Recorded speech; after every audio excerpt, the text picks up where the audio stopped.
for the first time, after 4 years, nakagawa rin ako ng tutorial kung paano ako nag-edit using Adobe After Effects. So, medyo maliit lang talaga yung screen natin kasi laptop yung ginagamit for Adobe. So, nakita ninyo kanina, dinrag ko yung videos ko dyan sa left side panel and going there sa baba. So, yung lower panel, dyan ka na talaga mag-edit. Since hindi ako nakapag-shoot ng empty background, gagawa na lang ako ng masking sa 2 clips na yung empty background ko. So, dinuplicate ko yung isang video, right-click time and freeze frame. So, nire-rename ko yung mga clips ko para hindi ako ma-confuse. So, dito gagamit tayo ng mask. Ayan, mask tool yan.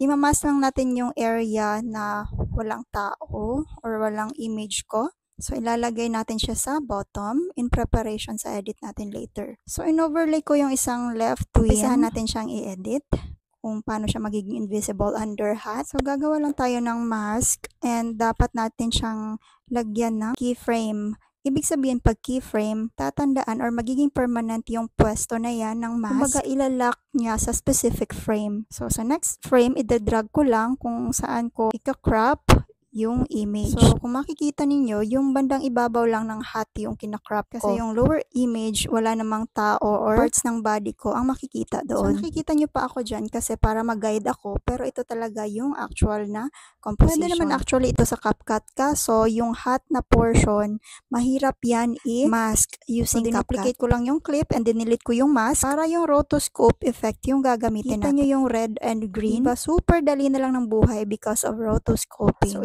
highlight mo lang kung ano yung gusto mong i-mask and then automatic na mag-propagate si Adobe After Effects sa mga next frame kung ano yung ika-crop or i-mask niya. Ibig sabihin, automatic na siya, guys. Sobrang dali na lang ng buhay because of Adobe After Effects. After that, if satisfied ka na, i-freeze mo na lang siya. And so, babalik na tayo sa main composition natin para makita natin yung effect or result niya. So, mamaya ko na lang ipapakita.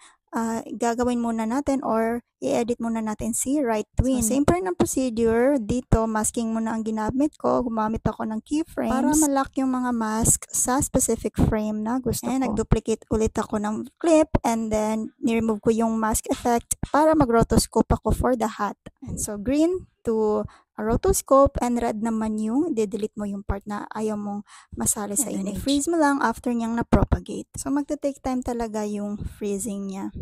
So, ngayon i-check na natin. Ayan, kita nyo yun. Perfect na yung ating invisible under hat. Naging visible nung itinaas na yung mga sombrero. Dito naman nag-add ako ng mask sa may bintana kasi nakita yung anak ng kasambahay ko. Madalas siya makita dyan. Kaya, overlay lang ako ng isang video, finreeze frame ko, and then masking. So, nalinis ko na yung background. So, ito na yung final edit ko.